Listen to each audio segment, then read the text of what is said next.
This is day 9 of counting the Omer from Stonehaven, Scotland. Today's attribute of the bride is peace.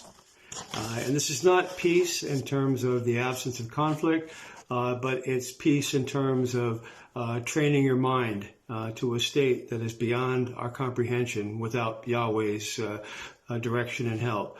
It's about keeping a state of peace in spite of your circumstances. The Beatitudes make that quite clear. My aim here really is just to remind us and reflect that peace is not a passive state, but it's an active pursuit, something we have to actively pursue. The two passages that I can quote from today, first is from Philippians chapter 4, verse 7. I think a familiar passage to most of us.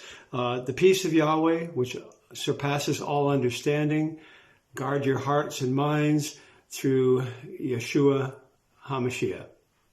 The point there is that peace is not a temporary feeling, but a constant presence.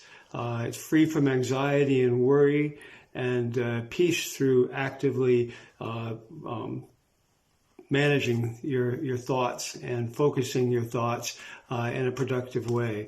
Guarding your hearts brings us back to Proverbs 4:23 as well, to guard our hearts and how important that is, what we allow into our mind, and the protective force of Yashua HaMessiah.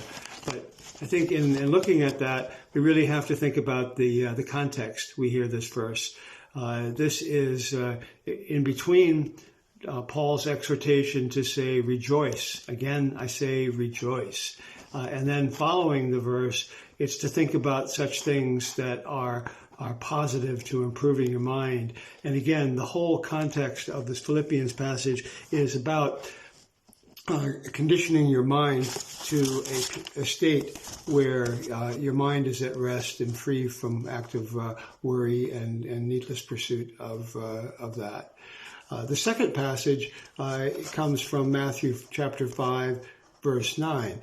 And that's the middle of what we call the Beatitudes. Blessed are things. And the context there really is that we are looking to be for the blessings in spite of our circumstances. And in fact, in retrospect, many times we find that the difficult circumstances we face are blessings.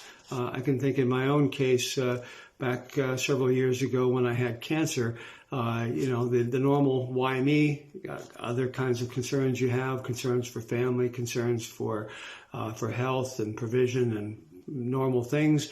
But at the end of it, it was a tremendous experience that I learned a lot, drew so much closer to Yahweh in the process, and it was a real blessing. Not the kind of blessing that you'd expect or ask for, but that's exactly what it was. So in the particular verse that we look at in this passage is blessed are the peacemakers, verse 9, because they shall be called the sons of Yahweh. So, what is it to be a peacemaker?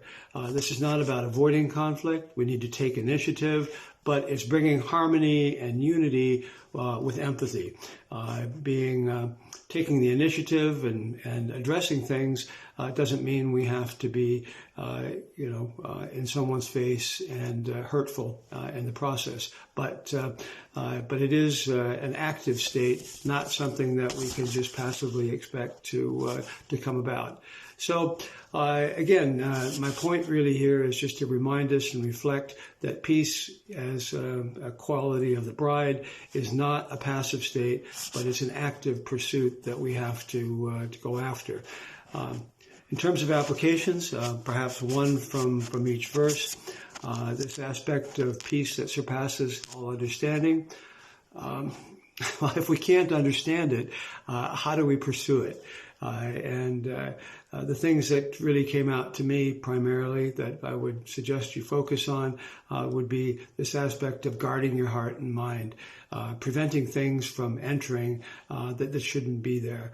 And this is a process to cultivate peace within us as well as peace among others. So if we can't have peace in our own minds and have that comfort and peace with ourselves, it will be very difficult to bring about peace to others. And perhaps also a focus on prayer and thanksgiving. The second, which is about becoming a peacemaker, and there the question I would ask is, am I a peacemaker? Am I actively working towards reconciliation? First of all, within myself, and secondly, that within others. Well, I hope that this is helpful.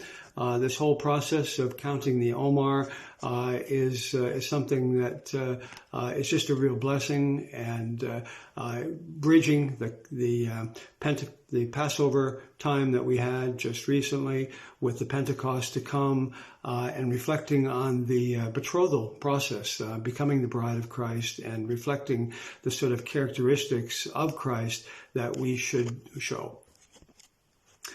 Shabbat Shalom.